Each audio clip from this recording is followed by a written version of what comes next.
What's up? Welcome aboard, Sooners on SI podcast. Riding again on this Thursday.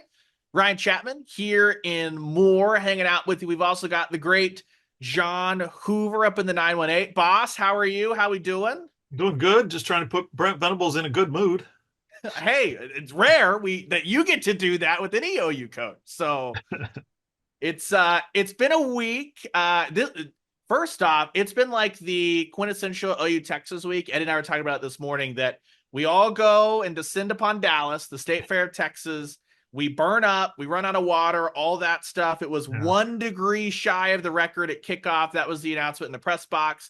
And then this morning, Wednesday, as we record, I roll over and as my alarm's going off, my little weather widget said frost warning. It's 40 degrees. And I was like, what?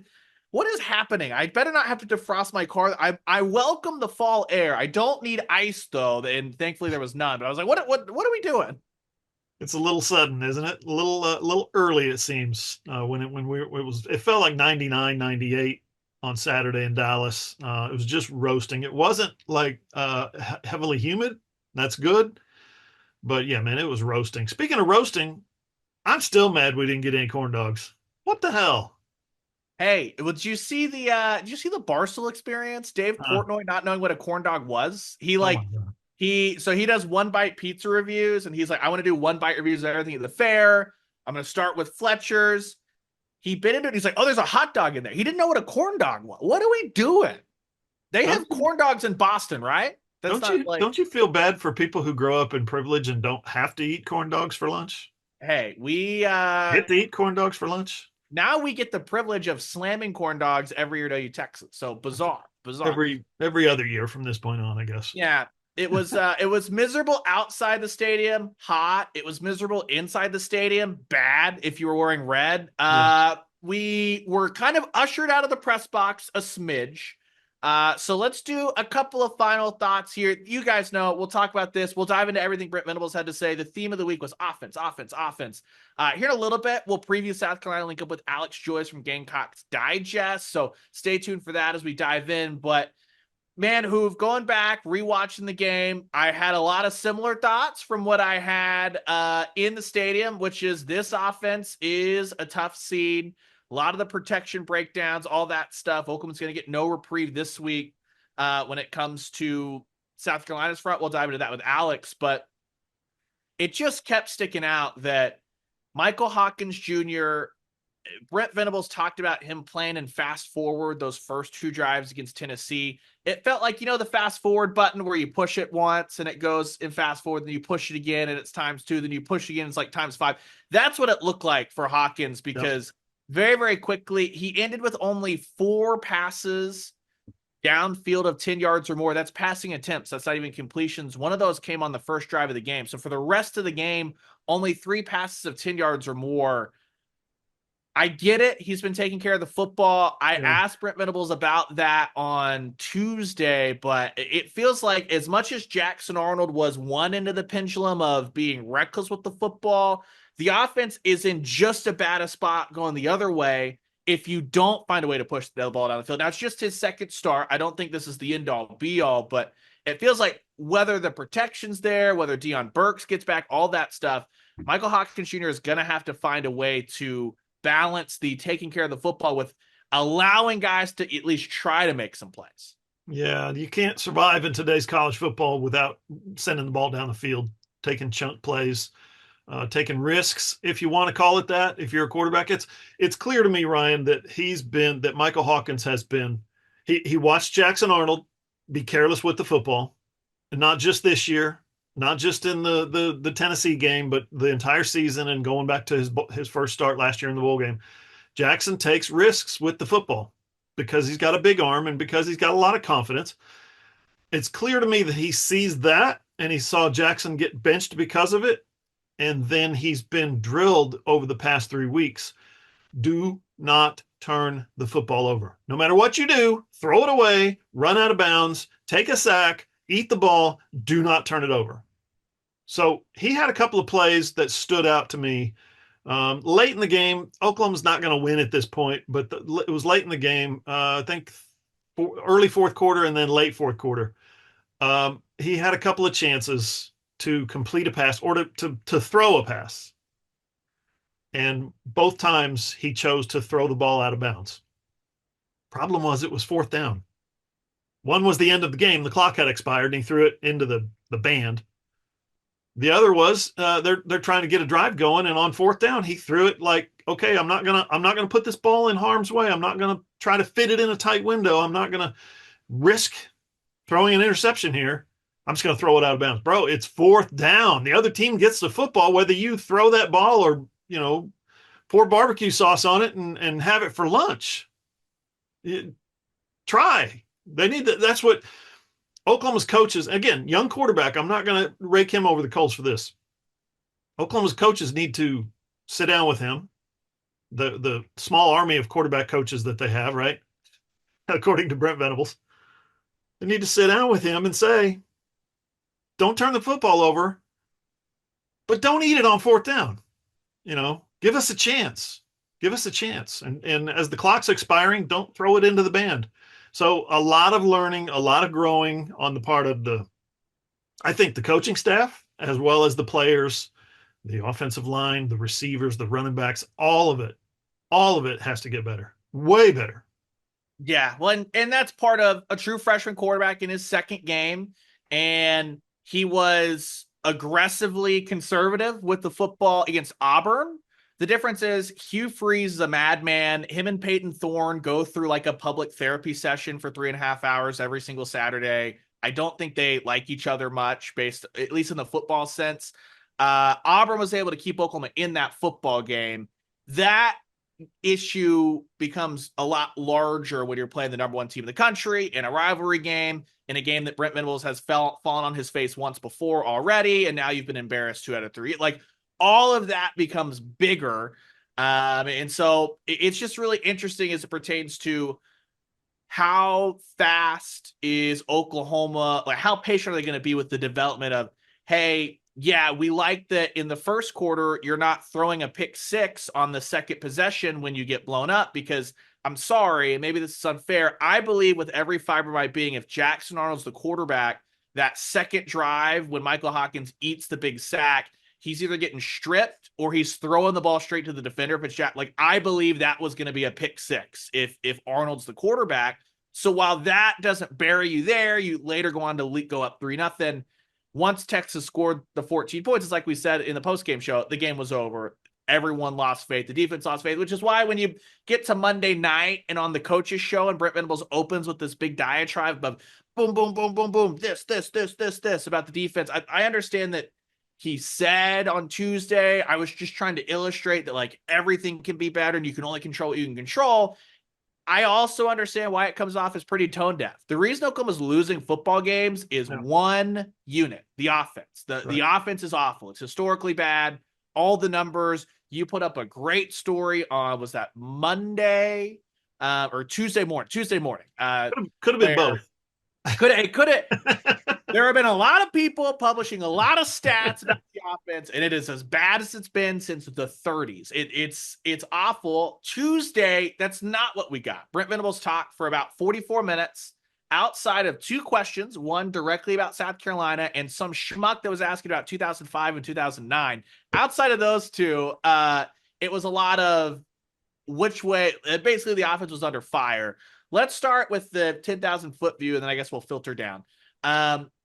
Brent Venables asked about his philosophy on a midseason coaching change. He poured water on that, basically, whether it be at Kansas State under Bill Snyder, whether it be at Oklahoma under Stoops, or at Clemson under Dabo. He said, I've never been a part of a staff where there was a midseason change. Every year you're dealing with stuff behind the scenes, some stuff more obvious than others. He then went on to say, now I have been where we make those changes at the end of the year, and sometimes that's necessary, but it feels like unless there's something absolutely mind-boggling, drastic, not going to be a staff change. And that's why he kind of got into, at least during the season, clarify.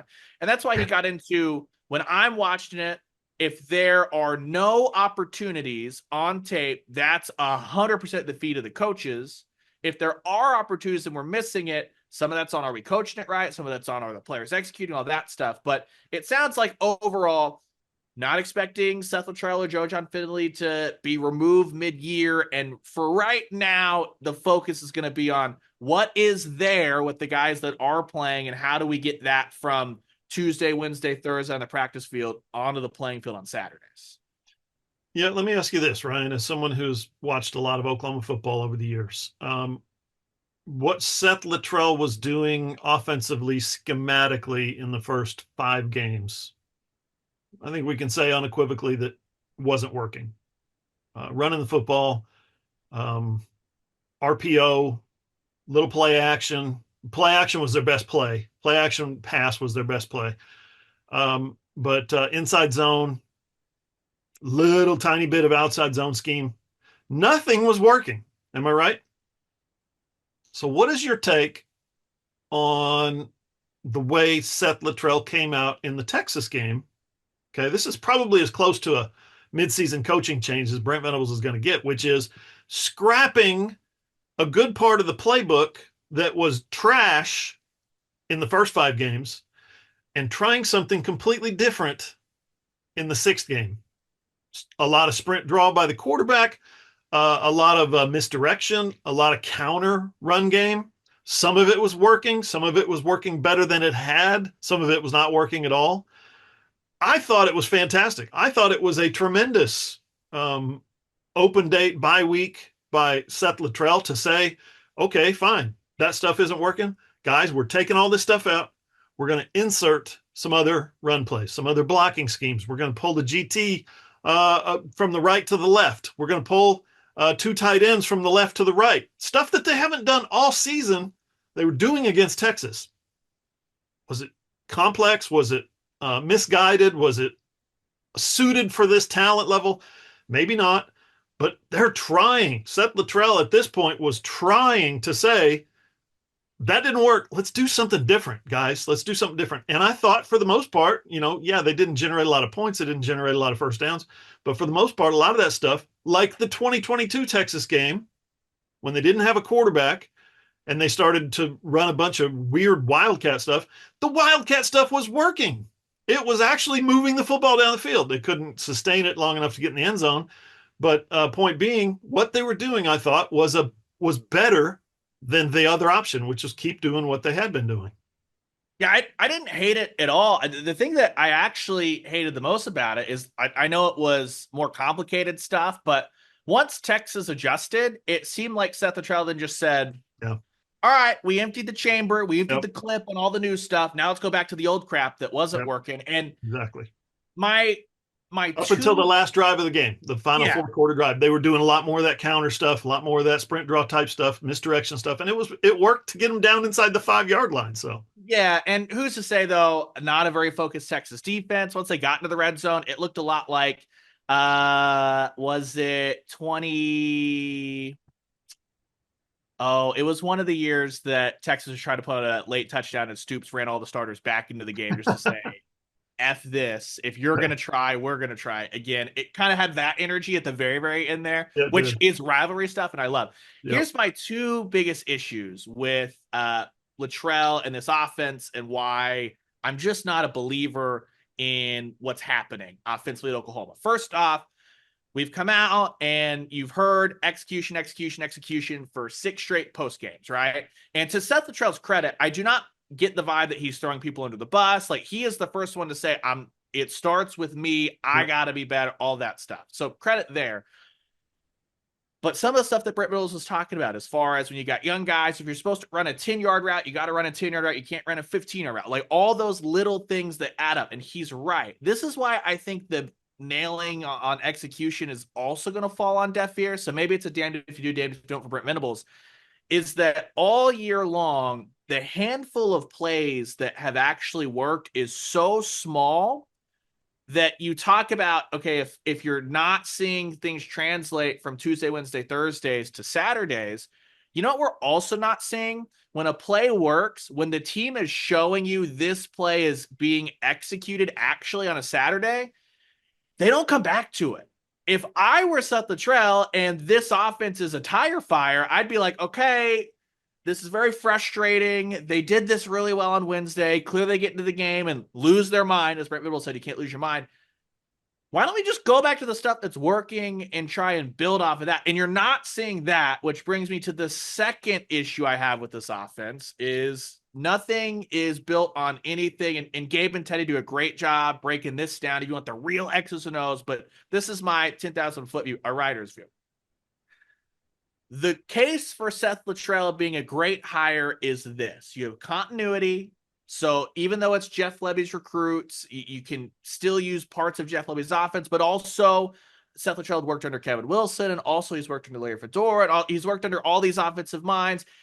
Graham Harrell worked under him. Graham Harrell's who had some success, even though he did not work out at Purdue.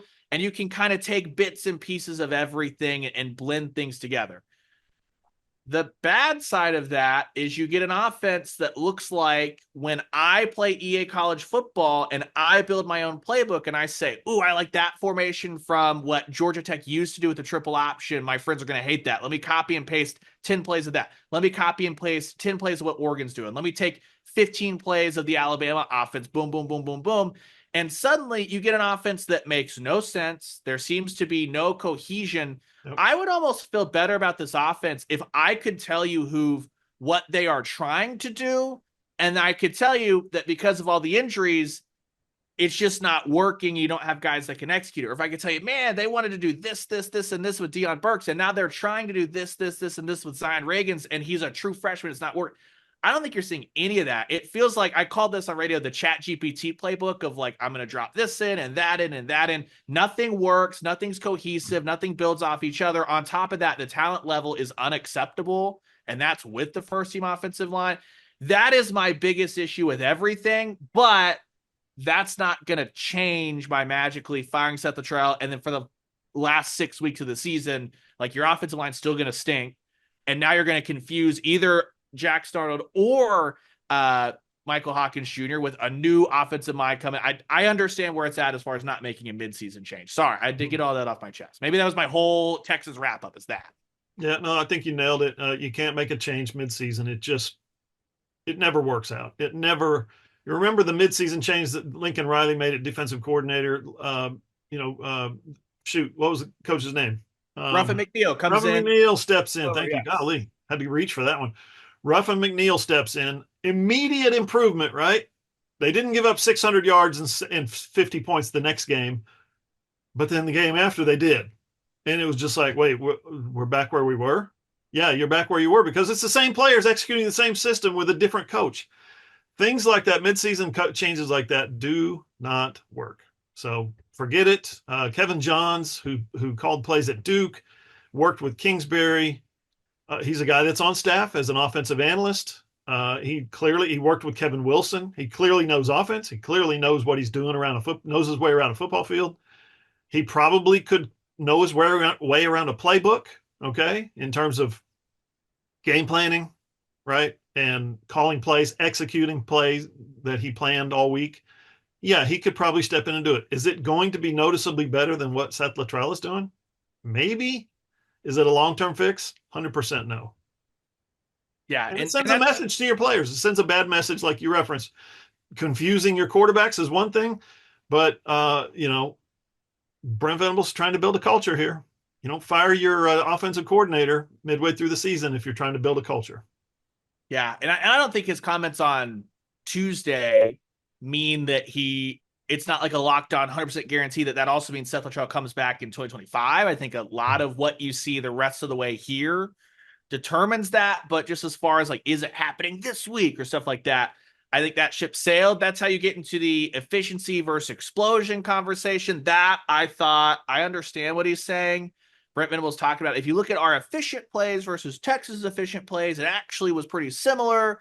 It was just the explosive plays. And guess what? Oklahoma's not been explosive all year long. So I don't want to hear efficiency like ever again for the rest of this year personally. And that's the stuff that I understand. On one hand, Brent Venables is just laying it out. On the other hand, from like a fan listening to a press conference perspective, and I know this because my uncle is texting me, my mom is texting me. That was not being bought by the fan base, and I frankly don't blame them for not the execution. Yeah, we've heard execution excuses. He's like, they're not excuses. It is what it is. We got to fix it. I'm not making excuses. I'm just telling you what's wrong. Okay, great. You want a cookie? That's That's Oklahoma for you. No one's going to buy execution issues for 6 straight games. I have a question, and it's the stupidest question I'll ever ask, probably in the history of my career. Okay. But it's a question that I think is fun to consider. And it's a question that I think is going to provide an uncomfortable answer. If you are the Oklahoma offensive coordinator, I'm thinking not even out. I'm thinking outside the galaxy here. Okay. This is not how Perfect. football works. I'm not an idiot, but I'm just saying Well, devil's advocate here. we Okay. might be, but for different reasons. Hear me out. If Brennan Thompson is on one side, JJ Hester's on the other side, you get a couple of Zion Reagan, Zion Kearney, Jaquez Petaway, however many receivers you want to run out there. And you go deep, 50-yard bomb on every play. On every play. How many points do you think they could have scored against Texas? 21? 14? Maybe 10. You think I think they would have slipped through every play. They just 1, 2, 3, 4, 5, and they throw it deep again. It's incredible. And this one's caught, and it's a touchdown. I'm serious. This offense needs to get out of the mud. It is deep, deep in the mud right now. Trying to outthink people and trying to out-leverage people and refusing to go deep with the football. I'm serious. If they had just said, you know what, screw it, we're going to throw them deep on every play, I think they hit Texas for a couple of long ones, probably 4 or 5 long ones, and a couple of those slipped through and are touchdowns. Now I understand you can't do that in real life. That's fantasy. I get it. That's EA Sports football is what that is. That's NCAA football. You just throw it deep on every play. Who cares? No consequences. But would it have looked any different than 34-3 is my point. I think it would have felt better, felt 100% better. Here's the only issue. I think Michael defense wouldn't have appreciated it. The defense would have appreciated. I don't think the defense appreciates anything the offense is doing right now, except for playing a little bit of field position. They showed us that with their actions, and basically down 14-3, they decided they have to strip the ball every play or they're not going to win the game, which is not wrong. It's not fair, but it's not wrong. Yeah.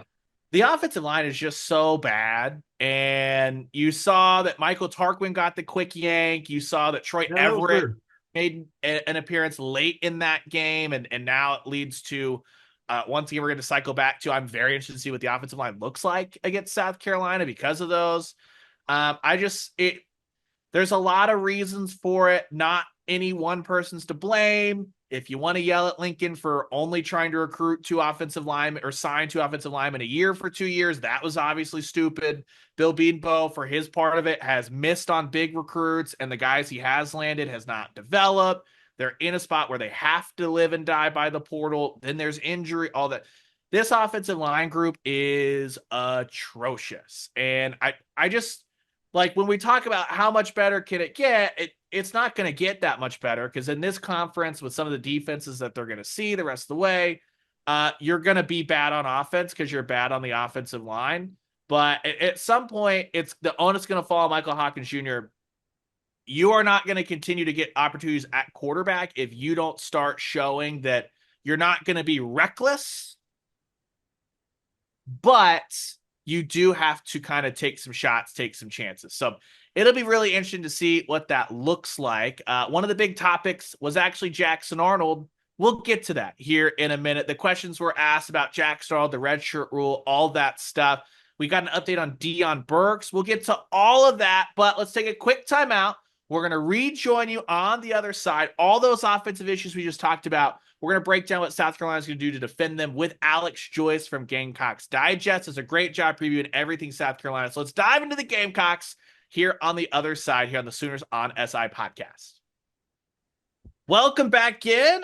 Per usual, we're going to take a gander at Oklahoma's opponent this week. That is a new one in the history of Oklahoma football. They've never met up against the South Carolina Gamecocks, no matter how much Brent Venables is familiar, not familiar. We're joined by Alex Joyce from Gamecocks Digest. Does a great job covering South Carolina here on our massive network here. Alex, man, how are you doing? I was doing good up until my light literally just died, like 2 seconds into it. So it's on the ground now. So, but no, I'm doing great, guys. It's I'm here in the Atlanta area, so I travel a lot to South Carolina games, which has been fun. But we're finally into fall time. I love the cold, so getting back into 50 degrees is awesome. But then also it's football season, so I'm doing great.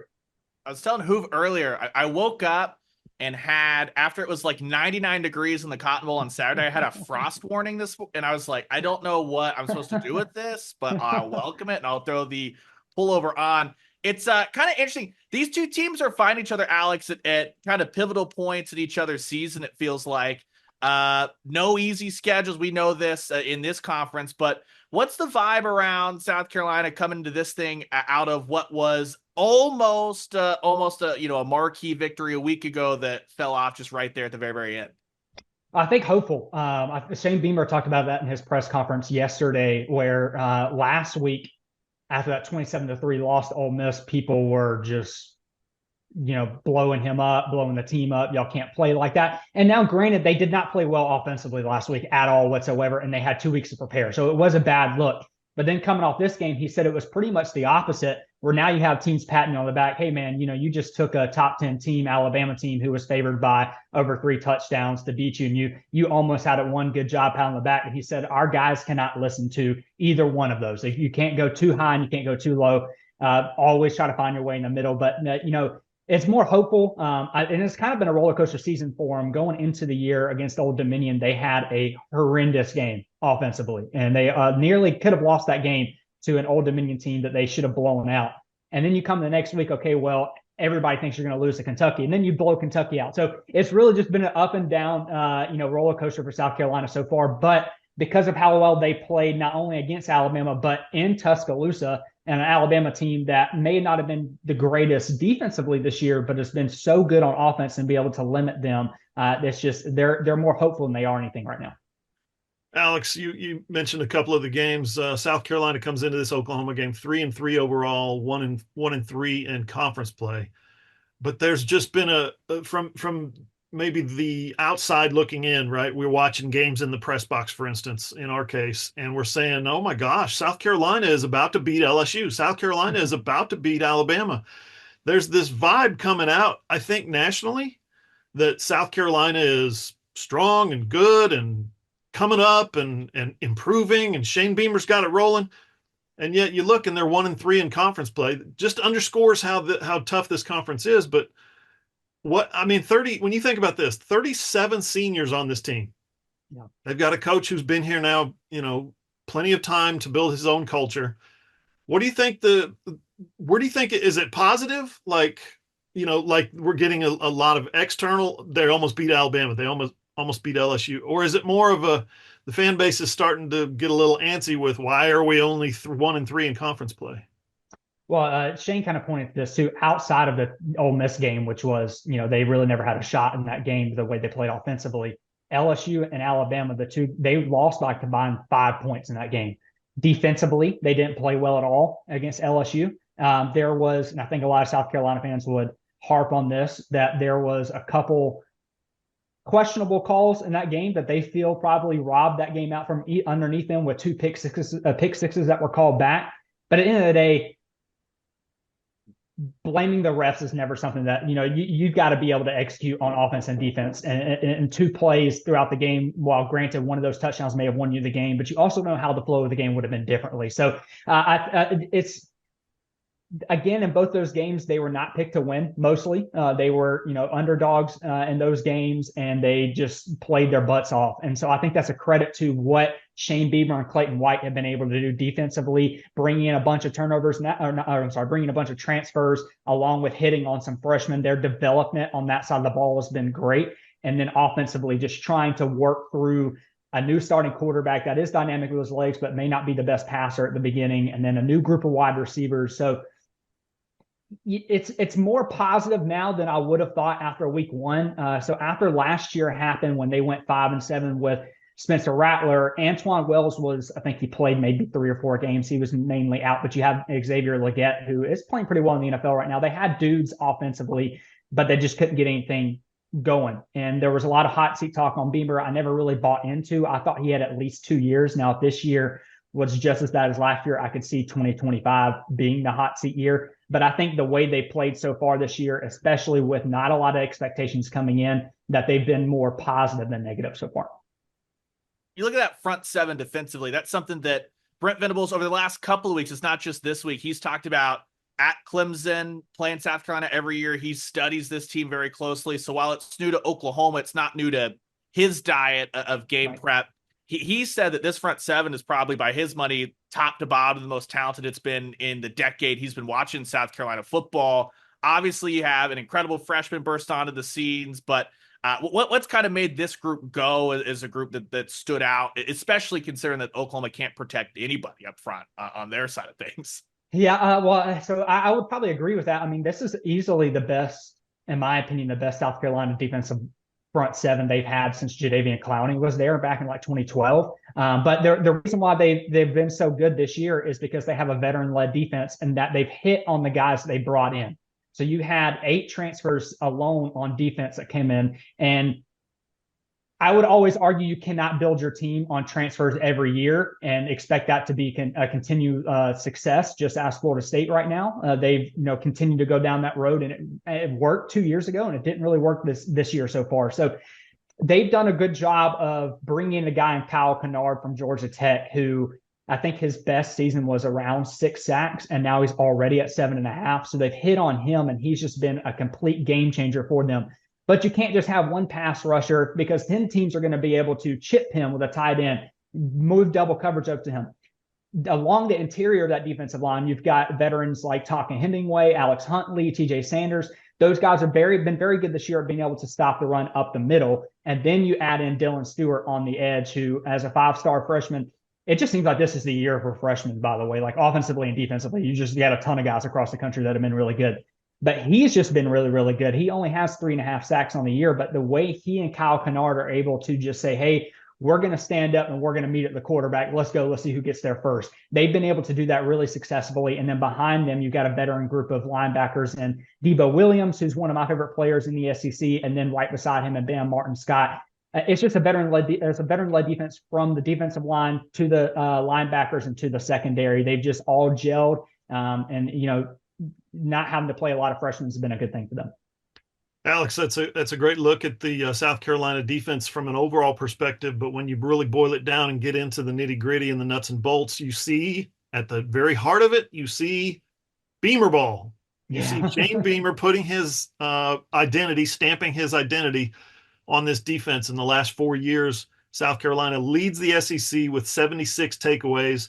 And each season, including this year, they've ranked either 1, 2, or 3 in the SEC.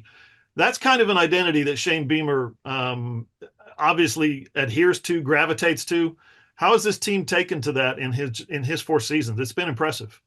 Yeah, they've done great. And then also with him being a special teams guy, they're willing to take chances that other teams aren't. And sometimes that really does great for them. And then sometimes, like it did against Ole Miss last week, it kind of bites them in the butt. It was the first drive of the game. And they were in their own territory. I believe they were on their own 30, maybe 40-yard line. And he decided to do a fake punt on 4th and 1. And then in the preceding press conference said maybe that wasn't the correct decision there. We should have called a timeout, should have kind of talked about a couple of different things. But he's willing to take a lot of chances that other coaches might not be willing to do. And it has worked for them mostly. And so that's what they're going to continue to do. They've been, I think, turnovers on defense has been really helpful because of their pass rush and forcing quarterbacks to make bad decisions they otherwise wouldn't make if they've been having more time. And then so you've got those guys forcing the opposing quarterbacks to make decisions. Now that you have O'Donnell Fortune, who's been a veteran in this league for a couple of years now, you've got Nick Emanwari and Jalen Kilgore on the back end. Jalen has probably been the most impressive guy so far because he's the youngest guy on that defense. And he was coming in with expectations, but maybe not as highly as his counterparts in the secondary, but he's played really, really well. And then the biggest concern for them was the opposite cornerback spot by O'Donnell Fortune. And that's been taken over by Judge Collier. And those guys are just hunting for the ball. They're looking for the ball, knowing that the offense has to get it out quick. And again, as great as this defense is, it really just goes back to how that front seven affects the opposing passing attack and the running game as well. It's just funny how mirrored it feels like these teams are building on takeaways, defense, whether that be experience through transfers for South Carolina. Oklahoma's defensive experience is kind of the guys that have been year 3 under Venables. Flip it over to the offensive side of the ball. Oklahoma was trying to break in what is essentially a redshirt freshman quarterback to start the year. Now a true freshman. You got Lenora Sellers. What's the whole Sellers experience that has gone down so far as he's kind of learning on the fly of what you can do, what you can't do, how to take care of the football, that stuff? Yeah, it's kind of crazy. As I was going into this week trying to take an early look at both teams, they really very much mirror each other. Very, very strong defenses. On offense, you've got a young dynamic quarterback who's just getting under his way. I would say Oklahoma, despite if they're healthy, have a better wide receiver room than South Carolina did to start the year. But you're trying to work in a new offense essentially. But Sellers, it's been really good and then it's been really bad. So mostly it's for a guy that hasn't started ever at the college football level, especially in the SEC, you give them a little leeway, especially like with Michael Hawkins, who his first introduction into the SEC was coming in against the top 10 Tennessee, his first start on the road to Auburn, and now he had to play Texas, and now he's got to play great South Carolina defense. For Norris, he didn't have that gauntlet of team after team after team to start out, but again, he didn't have Xavier Legette, he didn't have Antoine Wells. He had an entirely new group of wide receivers. Their best wide receiver right now is a true freshman that just came in June. So it took time for them to gel, and as they're starting to gel, he's beginning to look better. But his issue has really been turnovers. Right now in the season, he has 7 fumbles in 4 starts, and he's missed 6 quarters this year. Like he didn't play the second half against LSU. He got hurt at the end of the first half in that game, so he missed that second half, and then he didn't play at all against Akron. They knew they were going into the bye week. They were playing an inferior opponent, so they let Robbie Ashford, who had an incredible game that game, and let him play that game and let Norris get healthy. But in 4 games, 7 fumbles is bad. Like that's horrible ball security on top of having 4 interceptions. So his decision making at time, while it's getting better, isn't great. But the ball security, running the ball, I mean, he's a guy that can go just like he did against LSU, off on a 75-yard touchdown run. But he's also a guy who can just, if you saw in the Alabama game last week, where he's trying to not take a sack, but then the ball just somehow falls out of his hand and Alabama recovers it. So that's the biggest issue for Norris, is everything else is starting to line up, but those turnovers have just been very, very bad and have hurt South Carolina at very critical times. Yeah, it's crazy. Lenora Sellers, the first freshman, redshirt freshman or true freshman to start at a season opener since 2007 for South Carolina. My suggestion, if I were a football coach, I would say Lenores and offensive coordinator, we're going to lean on the run game. We've got a guy by the name of Rocket Sanders who went for 1,400 yards with Arkansas 2 years ago in 2022 as a Razorback. Now they've got him. He's an all-SEC talent. How's that offensive line, and how is the running game, and why are they averaging more yards passing almost than they are rushing? I think it's – so Raheem has been really, really good this year. I think that he's coming back into form after suffering that shoulder injury that left him to 6 games last year at Arkansas. He's starting to get healthier. He said that in the offseason. And so he's been looking good. But I think what defenses are looking at with South Carolina is, especially early on in the year, they had no threats in the passing game. So let's just load the box and dare a redshirt freshman who's never started a game, especially in the SEC, to beat us with his arm. And they just really haven't been able to do it, which has stalled a lot of drives. So as he's progressed and as they found answers in the passing game, that's been a little more opening up the offense for them, which has allowed Raheem to look a little bit better over the course of the last couple of weeks. And it has allowed him allowed Lenore to use his legs more. And then you have the addition of Oscar Attaway III as a transfer this year. He's kind of more that scat back they can give the ball to. So the running game, to me, has looked a little bit better on tape over the last few games or last couple games. But mainly the reason why they're doing better numbers wise in the passing game is because their defenses are just daring them to throw the ball. And if you can't, and it's a great thing. That's what I would do as defensive coordinator. I would load the box with 8 guys, put my guys on the island, and say, make me make adjustments throughout this game. And so far, outside the LSU game was great for them, but I would argue LSU doesn't have a great defense right now. And then they played better against Alabama. But again, I would argue Alabama's secondary and their defense as a whole right now isn't what it has been over the recent years. So if you have a good defense like Oklahoma does, I would load the box on them and just threaten them to beat you through the air. It'll be interesting. Should be fun. something we've kind of asked everybody as we've got to talk to through this first swing through the SEC. Oklahoma, not super familiar with South Carolina, but very familiar with Shane Beamer. So it makes this one an interesting one, that special team stuff shouldn't be a big shock or anything like that. We talked about how the teams have mirrored each other.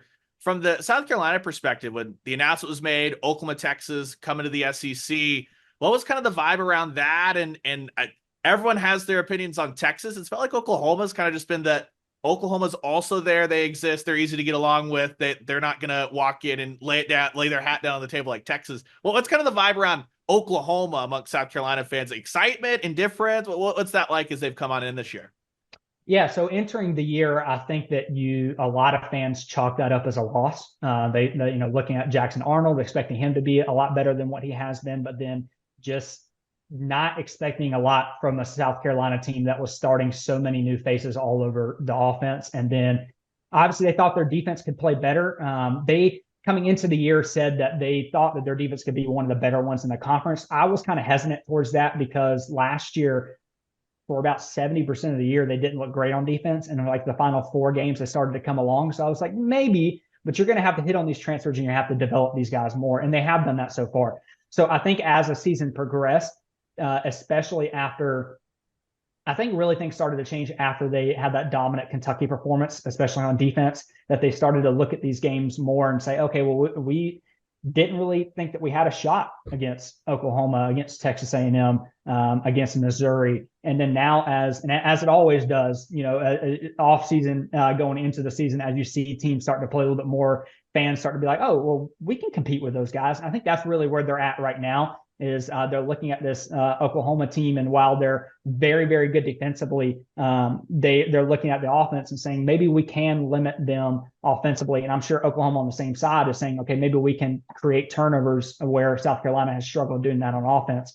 And I think that's really where the game will come down to is which offense can make some plays. I don't think this is going to be a high scoring, 33-28 type of game. Like I think it's going to be in the 20s kind of game, or low 20s, if not like 27, or I'm sorry, 2017 or 21-17. But it's, for me, and one of our guys, Joseph Griffin, wrote this morning. It's more about, if you're South Carolina or offense, can you find ways to not turn the ball over and give Oklahoma the ball on plus territory? If they can do that, they feel, the fans, writers, they feel really good about it. But it's, again, there's just not a lot of trust right now with the way this offense has been turning the ball over. Alex, in addition to we've talked a lot about Shane Beamer, former Sooner Shane Beamer. South Carolina was also landing spot for former Sooner Aaron Parks, who didn't play much at OU, hasn't played yet at South Carolina. He got hurt in training camp, I think.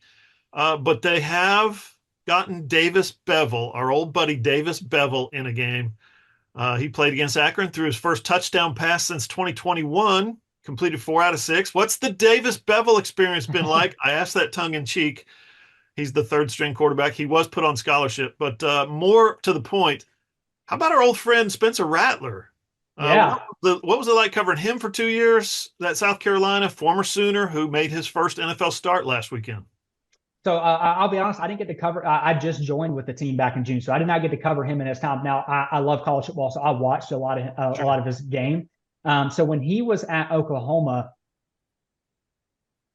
you guys will have to correct me if I'm wrong. So I think it was like his first season starting. It didn't really start out well, but that second half of that year was like really, really good. And he came into the next year with so many like Heisman level expectations, and eventually that's when Caleb Williams came and took over. So when he first got to South Carolina, I thought originally it was a good move for SC, but I thought also, I was like, I don't really know if this really moves the needle until they started playing that year. Now, granted, 8 wins that year was, fantastic for them, set up everything, the Beamer stock went up. And so, he played well that year. I would argue last year that without Spencer Rattler, they would have been far worse in South Carolina. I thought that he was one of the best underrated quarterbacks in the SEC, considering what he had to deal with. Their offensive line was just injury rattled last year. They had relatively no run game. Teams knew they wanted to throw the ball, and for the most part, they were still really successful at it and getting the ball to Xavier Legette. So I thought that he played really, really well in 2022, but then I thought 2023, in my opinion, was his best year, just seeing all the negative things that were coming at him as far as injuries and just the offense not really working well and him still being able to hold on and play well. But then, and then last week, getting his first ever start in the NFL. So we all turned into that. Even Beamer said that when he got off his teleconference, was able to, in between meetings, kind of watch that game. I thought he played a really, really good first half. And then the second half kind of had some rookie moments that I know he wants to have back. But I'll be excited to see if he can keep that job. I think that in Kubiak's offense with New Orleans, being able to be very mobile in the way that he is going to help that offense a lot, especially on boot plays. And so he had a lot of success there. I'm excited to see what he does in the second half of the season. But you'd have to hear in the stadium when they around the third quarter they have, or coming into the third quarter right after halftime, they have the Gamecocks in the NFL. And as soon as Spencer Rattler's name comes up and his face pops on the board, it's the loudest scream in the stadium, right under probably Jadeveon Clowney. So those two guys are just beloved here in Columbia. That's great. I love to hear that. It's unfortunate for Spencer. It feels like he's never gotten help. There, not everything was his fault in 2022. Yeah. Didn't have 21, excuse me, at Oklahoma. Didn't have the line in 23. And now he's tossed in there with the worst total defense in the NFL with the Saints. He needs some help. He can't do it himself.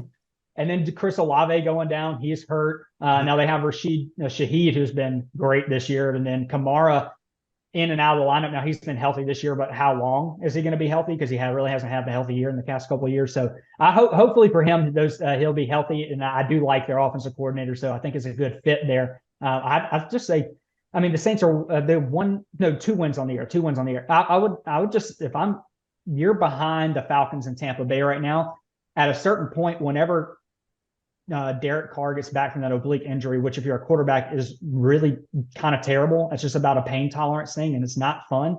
I've had an oblique injury, and I'm not an athlete whatsoever, so I know they're terrible. So especially for a guy that's trying to get torque on his throws. So if Spencer can get 3 or 4 starts and can continue to play like he did in the first half of that game against Tampa Bay, I don't know why you would go back to Derek Carr. I made this comment last week. It's not a new comment. I've seen it over before, but why not call Las Vegas and be like, hey, you want to take a chance on your boy Derek Carr again? We don't want him back. We don't want him back. You don't know this. You're stepping into a Raiders fan here. I love Derek. He can stay. He's great. He was doing great work lowering the murder rates in New Orleans for the first 2 weeks. That was crazy. That was crazy wild for sure. Need to stick there. Alex, thank you so much for hopping on Alex Joyce Gamecocks Digest. Saturday, 11:45 Central, SEC Network, Northern America. Be there, be square. First ever meeting between Oklahoma and South Carolina. The historic season continues for the Sooners. Should be a ton of fun. And be sure you're heading over to Gamecocks Digest. Where can everybody get all of the game day copy, the South Carolina side of things, if they're looking to dive into Oklahoma's opponent this weekend? Yeah, just go head on over to SI.com. We're South Carolina Gamecocks on SI. So just go ahead and head over to that. We typically try to get a lot of things up throughout the week. So it's a few of us there getting together. And so it's been a lot of fun. But yeah, South Carolina Gamecocks over on SI.com. Hey, thanks for taking some time. Really enjoyed it, man. Thanks, guys. Thanks so much for having me on. Thanks, Alex. Big thank you to Alex Joyce. Be sure you're heading over there. If you want even more on South Carolina, know the opponent, know your foe, all that stuff. They do a great job. All right, Hoove. Monday night, Brent Venables said Michael Hawkins, he's the starting quarterback. He's our guy still for this South Carolina game, which is why we didn't hit this off the top. But one of the big questions in college football now, you get to 4 games, you can redshirt, you can tell your team, I'm not going to go back in. A former Sooner, Key Lawrence, did that with Ole Miss. That was announced on Monday night. It was asked of Brent Venables a couple of quarterback questions on Tuesday. First off, have you had discussions with Jackson Arnold about he's played 4 games, redshirting, all that stuff? Here's if you want to watch the whole thing, Oklahoma Sooners on SI.com. That's where all the press conference video lives, as well as on YouTube. John Hoover Media, hit up the YouTube. You know that. The too long didn't read. Brent Venables said, yes, him and Jackson Arnold have had conversations, but basically, if you're going to be part of this team, we're going to use you. So what I read into this, Hoove, is if Michael Hawkins Jr. gets hurt, or if they decide to make another change at quarterback, Jackson Arnold be ready to rock and roll. But if things are going well, sure, we probably aren't going to use you in mop-up duty just to burn the red shirt for the sake of burning the red shirt. That's kind of what I read that. Mm-hmm. I'll be interested to see, because I do wonder, truthfully, boss, if Michael Hawkins Jr. does have to show that he's at least willing to open this thing up a little bit to prevent pressure from behind him as far as Jackson Arnold. Because Brent Venables talked about he's still great at practice, still being a great teammate. We talked to Javante Barnes on Monday night, who was like, Jackson is very helpful. He's helping Michael Hawkins Jr. get prepared. He's doing everything you'd want behind the scenes. He's still a part of this football team. But if the quarterback play doesn't improve, if he's still a part of the football team, he's still an option for Brent Venables. I just don't know if you can go back to him. Yeah, Brent told Toby Rowland on Monday night. I think he's talked about it a couple of times this week, giving Michael Hawkins a body of work. Okay, you can't just pull him out if he's playing bad. You can't just pull him out if things aren't going well. You want to give the young man a body of work to show what he can do. Okay, I think has he got a body of work right now? Is 3 games a body of work? 2.5 games a body of work, or is 3.5 games? In other words, does there come a time where Hawkins is not playing super well? Hawkins is maybe starting to turn the football over, or Hawkins is just not reading the offense. He's not seeing what's happening around him. He's hyperventilating because it's coming at him too fast. At what point do you say, okay, your body of work is this? We've seen enough. We're going to try and go in a different direction. We're going to go put Jackson in. He's a little more experienced. He's gotten a little more number 1 reps than you. We're going to get him to look at it from a different perspective and see what he can do. Are they going to do that? Or is this a deal where it's written in stone right now that if there's no injury, that Jackson Arnold is definitely going to redshirt? Because he's played his 4 games. Is he definitely going to redshirt? That's the question, Brent Venables. One of those tough questions that 5 years ago, coaches never had to answer. Coaches would be like, think about it. You ask Lincoln Riley that in 2020, or name your coach, whoever it might be, at any program. Hey, is there a chance your quarterback might decide to sit out the rest of the season? And they would look at you like, what? What are you talking? That's just 5 years ago. So yeah, college football has changed so much to where that's a real thing now. Who knew? It'll be interesting. It's the question I asked on Tuesday to Brent Venables. So on one hand, you had talked about the subtext of it was you had turnovers. That was the reason you made the quarterback change.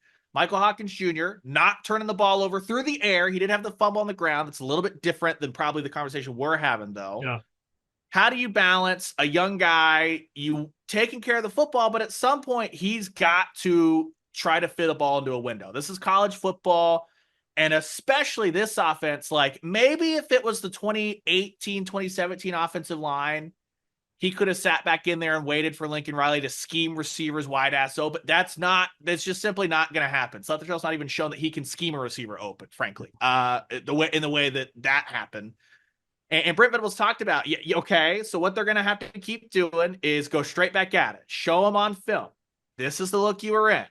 This is the look we repped all week. You have this window, throw the football. Then they're going to show them another thing on film. Now I'm going to show them a time that you did it correctly. To see, this is the same thing. You need to make this decision. Now we're going to show you what we did in practice. Now they're going to go out and rep it in practice. I'm really interested to see if those improvements aren't made. This is a way less obvious thing to everybody than Jackson Arnold walks out there, fumbles the football. Brent Venables is frustrated. We get that. I am fascinated to see how often, if a drive stalls, you get into the first quarter, late first quarter, second quarter, there is no even effort to throw it over the middle of the field.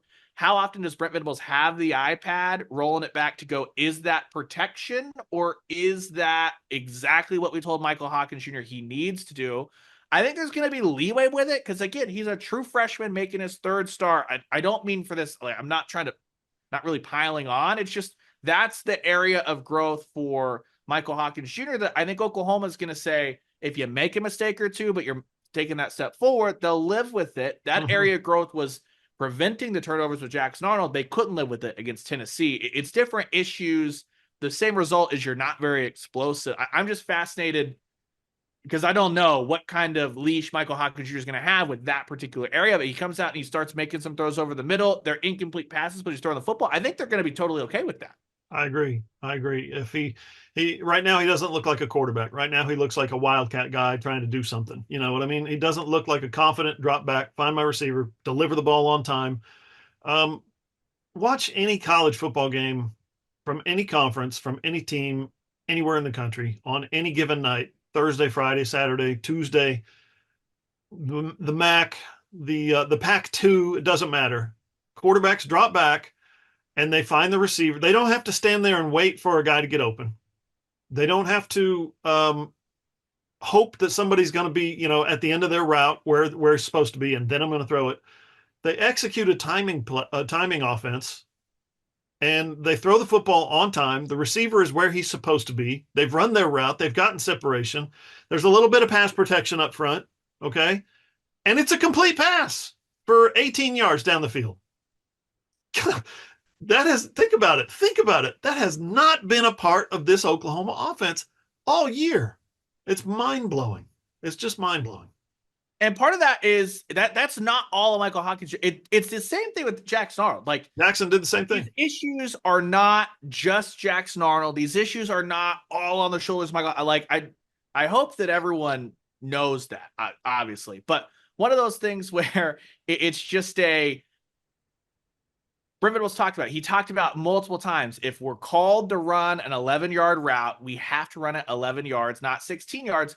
That the quarterback may look like the idiot on that play when it's really the wide receiver's fault. And that's the stuff that we just can't know, because I don't have the play call in front of me of this is where he's supposed to be if that timeout's not there. And I think that's why Brent Venables is talking about when the opportunities are there, you got to take them. So it makes it really, really hard to evaluate. And Michael Hawkins Jr. in his high school days took care of the football incredibly. That didn't make that offense any less explosive. I truly think this is just growing pains with a true freshman quarterback making his third start, and a quarterback who just saw his predecessor get benched for making reckless errors. I think that would make everyone a little more cautious by nature. It's just going to be that's where you put it in the hands of Michael Hawkins Jr. and the offensive coach staff that's where growth has to happen. We'll see it. If there's not growth, Brent Venables did get a question about if he's willing to play two quarterbacks in one game. This was weird. He basically said, I have not done it, obviously, to this point, but if it was good enough for Steve Spurrier, I'm not naive to say it my way is the highway. I just think things would have to get really dire for that to happen. I don't expect that to be the case, but it makes it very interesting to see, again, how much this is on protection, how much was on receivers, how much was on Michael Hawkins. We'll find out pretty quickly, because if you see Jack Starl starting to warm up vigorously, then the coaching staff feels that Michael Hawkins is not taking those steps forward. I would just be pretty surprised if we saw that. I can't remember the other quarterback's name. So after Danny Werfel, they ran Doug Johnson out there, and then was it Jesse Palmer? I think it was Jesse Palmer. And for a little bit, he was involved, yeah. And at one point, they were shuttling him play after play, one play after another. Like, you got first down, you got second down, you got third down. Next drive, you got first down, and you got second. It was the damnedest thing. You're sitting here after, again, the Heisman Trophy winner, national champion, Danny Werfel, who's got a trophy named after him now. That was Spurrier's methodology at that point. That was crazy. Yeah, especially when we just talked about, does Jackson Arnold take a red shirt this year and preserve so he could transfer and have an extra year in college football? I don't think he would be in favor of that. But I'm trying to think, who was the team that I just was researching. There's been some teams this year that have done the two quarterback system, where a quarterback is. One of them was one of the teams that sucks. A reason that they haven't had a 200-yard passer is because they're intentionally running multiple guys out. That was it. Yeah, I was looking up all the stats on why New Oklahoma Mexico State, maybe, or someone like that. Somebody like that, Wyoming or something like that. Oklahoma has not, still through 6 games, has not produced not a 300-yard passer, a 200-yard passer. Has not produced a 200-yard passer or a 100-yard runner or a 100-yard receiver. So I was looking up all the teams that have done that, and there's 4 in the country that have not done that. And Oklahoma is the only Power 5 team, Power 4 team, that has not produced a 200, 100, 100 game, which is just, it's inconceivable to me. But a couple of those other teams that, like, one team threw for 400 yards. And Southern Miss. It's Southern Miss. Southern Miss, thank you. Threw for 400 yards in a game, and they did it with 3 different quarterbacks. I'm thinking Oklahoma can't do 200 yards with one quarterback. And Southern Miss somehow, who's just abysmally bad, can do it. You would think, Ryan, at some point, you fall behind in a game. All right, boys, let's run the 2-minute offense the rest of the game. Chuck, 6 yards, 12 yards, 15 yards. Take a deep shot.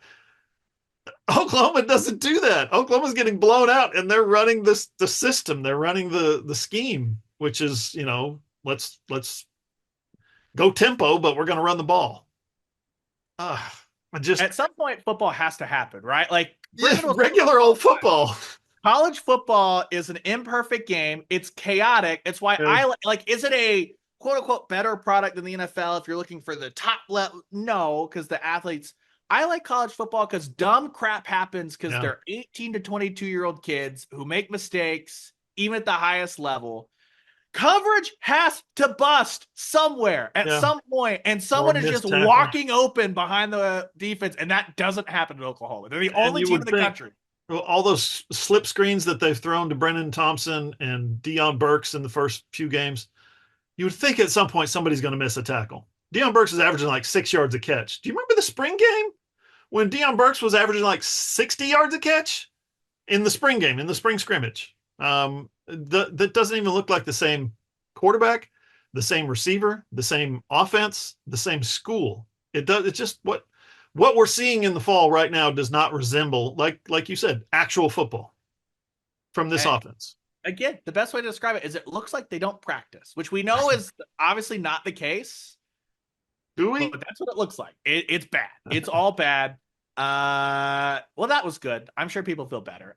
Hey, white out this Saturday. Obviously, if it goes really bad, just wear an extra shirt, take it out. You can wave the white flag on the whole season. That was initially what I thought of when I thought of a white out for this game.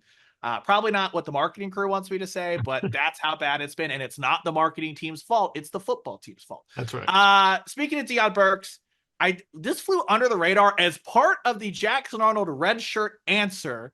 Yep. Brent Venables revealed that Deion Burks got up to 80% of his load, whatever that means. I assume it means they have the catapult, which basically is like little sports bra things that hold the tracking data, the tracking chip, how fast you go, and all that stuff. Got up to 80% on Monday. The availability report comes out on Wednesday night. Breaking news. I'll be stunned if it's anything other than questionable. I guess we can scrub this when we publish Thursday morning. Just go to OklahomaSoonersOnSI.com, check the availability report. We'll have it. It'll be there. But Brent Venables said Deion Burks is working his butt off to try to defy the odds to get out there against South Carolina. So that might be a thing. This is the most bizarre soft tissue injury I've ever heard of. I digress. I'm past the point of actually giving a rip about the injury diagnosis. It's all bad. Troy Everett ready to rock and roll.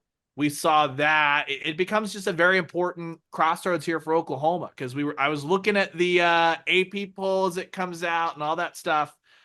You look at the rest of the way for Oklahoma in SEC play. This is the only unranked team left. There are 2 unranked teams left on the schedule: South Carolina, Maine. End of list. For those of you who count, and this is why I've had a couple of people to the radio show be like, I don't understand. The team's 4-2. I was like, well, first off, have you watched? Yeah. Secondly, if close. They play like that, just because they're 4-2, that does not mean they're going to hang with Ole Miss. That does not mean they're going to hang with Mizzou, not going to hang with Bama, not going to hang with LSU. So we get it, right? If they don't win this game, Oklahoma might have to Google their APR and see if they can get a bowl invite as a 5-7 team. Straight up. That's the stakes. Just to get to a bowl. Yeah. Keep their bowl streak alive.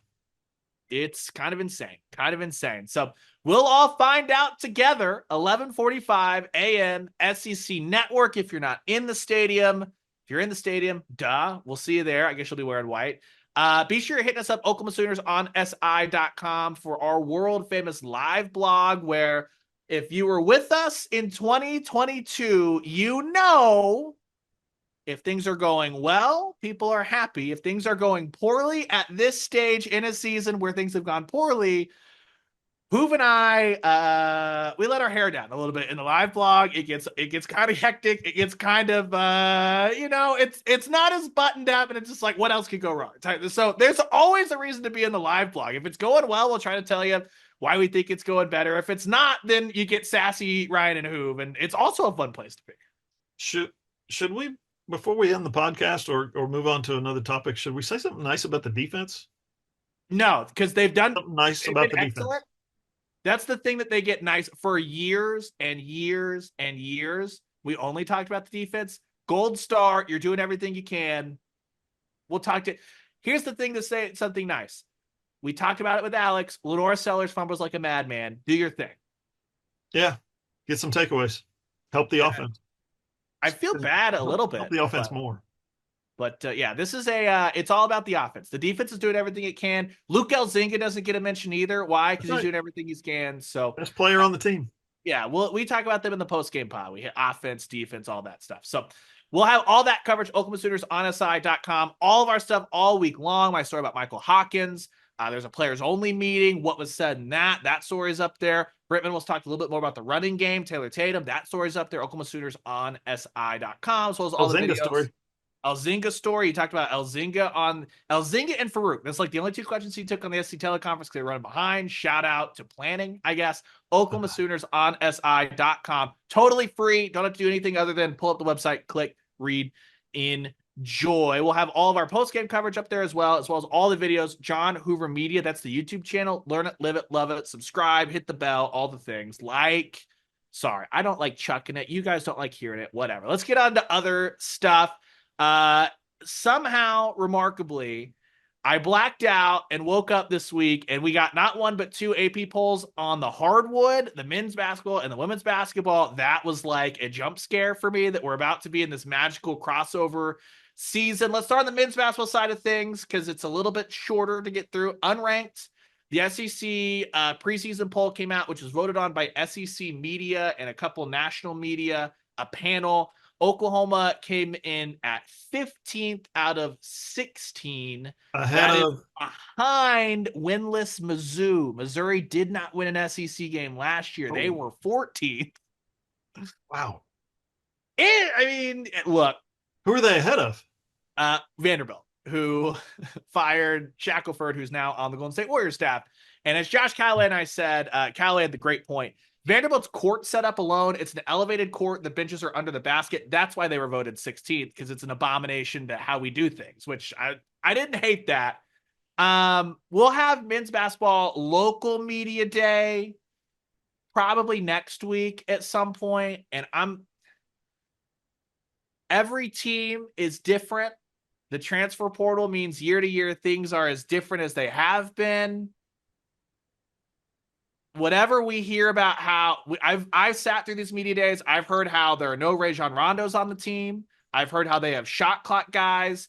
This year, we're going to hear a lot about how they're going to analytics, 3-and-D, all that stuff. That's great until we get midway through the SEC season and these transfers from, I almost used words that Hoover was not going to, non-Power 5 schools where they weren't even the primary scorers at those until we see those guys actually give a rip or make a difference. I'm sorry, we'll see what happens. We'll cover the team.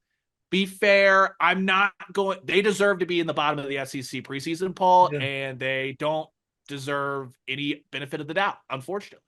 The question is, do you think that all the G5 guys that Porter Moser recruited this year might make it to the NCAA tournament? At least they have tournament experience. The first 3 years, they did not. Yeah, what do you want me to say? We've seen Jordan Goldwire have cramping issues, which hampered him at the end of games. Back-to-back years, we've seen Sherfield and J.V. McCollum basically not be able to hold up to the physicality of the Big 12. The SEC is more athletic, maybe less ground-and-pound physical, and they have less accomplished scorers coming in. Like, I know that analytically, all that stuff, they just go off raw numbers. A lot of the big national guys say whatever you averaged at a Dayton, you can probably knock off 5 to 7 points per game if you're playing in the SEC. I mentioned Fairs, the true freshman. We'll see. Look, they've deserved this amount of coverage in the preseason because he's the first coach since Dave Bliss to miss 3 straight NCAA tournaments at Oklahoma. Absolutely. And it makes you, what did he say? It said it was a nightmare. The selection Sunday, he said he thinks about selection Sunday every day. And this is why you don't listen to the bracketology crap. He said this at SEC media days. If you're a head coach, you can't pin your hopes on what bracketology has slotted you going into the NCAA tournament. And if you're a bubble team, just plan on not making it. Don't pin all your hopes to what, Joe Lunardi or Jerry Palm or any of those guys say about your team or whoever it is.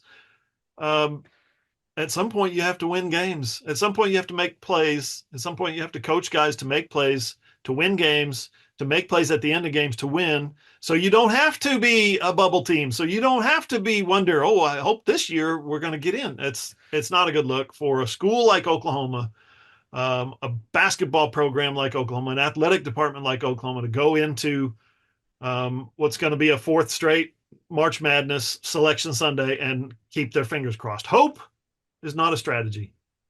It is not. Don't get trucked by a bad UCF team on the road. Don't get trucked by a bad TCU team on the road. Show up in any game against Texas. Just show up. He's yet to have a team show up against Texas. Show up against TCU in the Big 12 tournament. Any of those things. Anyway, that's that side of things. Want to go to the happy side of things? The OU women, who I'll be covering this year, they very different can of worms. The preseason poll comes out. They are fourth in the SEC behind defending champion South Carolina, Texas, who Oklahoma has had many wars with here, and LSU, obviously. Kim Mulkey's crew. You had Reagan Beers, the impact transfer from Oregon State, former first-team All-American. She was voted first-team All-SEC preseason. Skylar Vann, your rating Big 12 Player of the Year, she was voted All-SEC second-team preseason honors. And then when the AP poll dropped on Tuesday, Oklahoma checked in at number 10, who it's the first time since 2010, 14 years that Oklahoma is in the preseason top 10.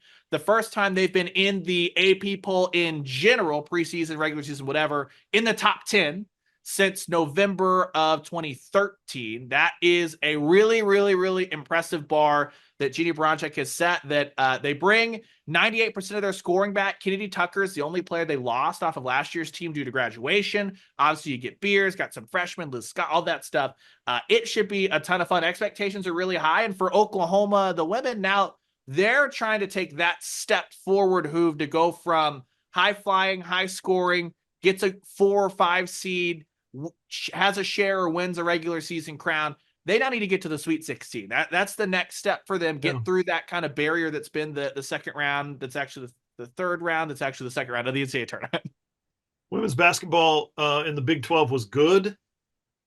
It was not elite. Women's basketball in the SEC is flat out elite. They've won 3 straight national titles in the SEC women's basketball. And there's an extremely high bar that Oklahoma has to shoot for now. Can you imagine OU, Jenny Baranczyk, and the girls that we watch play basketball in Norman? They're going to go play South Carolina. They're going to go play, the name your school, LSU, like you said, Kim Mulkey. It's going to be, there's going to be times where they don't play well. They're going to get blown out, and you're going to think, oh no, our team sucks again. Well, there's not a ton of get right opportunities in the SEC like there is in the Big 12. I don't think. I'm not knocking the Big 12. I'm just saying it is what it is. The SEC is at the top is so much better in women's basketball. So long way to go. It's going to be an interesting season, but I know this. I know Jenny Baranczyk can flat out coach. So I will look forward to seeing what OU does now, as they were an underdog in a lot of those games in the Big 12 and performed great. Wore that on their sleeve and said, you could see the way she pumps her fist and the way, guys come off the floor at the end of games and she's high-fiving them. She's like, yeah, they didn't think we could do this. Now you got to take that act to the SEC. That's going to be interesting. Yeah, it should be a lot of fun. They'll be in Columbia at Baton Rouge. They've got only one matchup, I believe, with Texas in the regular season, which is a little bizarre, but it is what it is. Here's the thing, though. It's kind of similar to the SEC football conversation of the depth on the women's basketball side. The men's basketball, I think it's going to be pretty comparable. 2 different conferences, 2 very deep conferences, pick your poison, all that stuff. The women, though, 7 of the top 25 in the preseason poll, SEC schools, obviously Ole Miss in there, who Oklahoma's played in some Big 12 SEC challenge stuff, some non-conference stuff last year, all that stuff. So the record may be worse. They may not get a share, obviously, of the SEC regular season championship. Shout out South Carolina, all that stuff. They're going to be better prepared for March. And I think that even if their record is worse, they're still going to get the same respect seating wise. And that's what you've seen throughout some of this stuff. So it should be a ton of fun. I'm really excited. Be sure you're locked into the site, Oklahoma Sooners on SI.com. That's where we're at. All of our continued football coverage. Like I said, over the next couple of weeks, we're going to have men's basketball media day. We're going to have women's basketball media day. So we're going to have a ton of preseason coverage of that. Over the next couple of weeks, a little birdie is telling me we're going to get to talk to all the softball newcomers. So get all of their stories. I've got one conversation with Sam Landry in my back pocket. Frankly, it might start coming out this week, next week, depending on what happens on Saturday. We shall see, but we'll have some softball content there at Texas A&M Commerce on Wednesday night. The Battle Series will resume here at the end of the month. They've got a couple against ULM, one against MacU. That'll be fun. The Gasso Bowl, as I've dubbed it. All of that on Oklahoma Sooners on SI.com. Be sure you follow us on all the social medias. The Twitter, the X at Sooners on SI is the big catch-all for everything. If you want Hooves food takes at John E. Hoover. I'm just going to yell probably about soccer and Devontae Adams and the Raiders _ Ryan Chapman. We've got our guy Randall at Randall Sweet 5. Bryce at McKinnis Bryce, and Dakota at Dakota Gregory. We are the Sooners on the Side podcast. We will talk to you next Saturday afternoon, evening from the TV booth at Gaylord Family Oakland Memorial Stadium, high above Owen Field, to recap either a victory that could be season defining for the Sooners or a very sad podcast. Either way, we'll be there, certified fresh from the press box. That's the next time you'll talk to us. Until then, we'll talk to you guys Saturday. Have a good one. OklahomaSoonersOnSide.com. Go click, read all the stuff. For Hoove, I'm Ryan. We'll see you.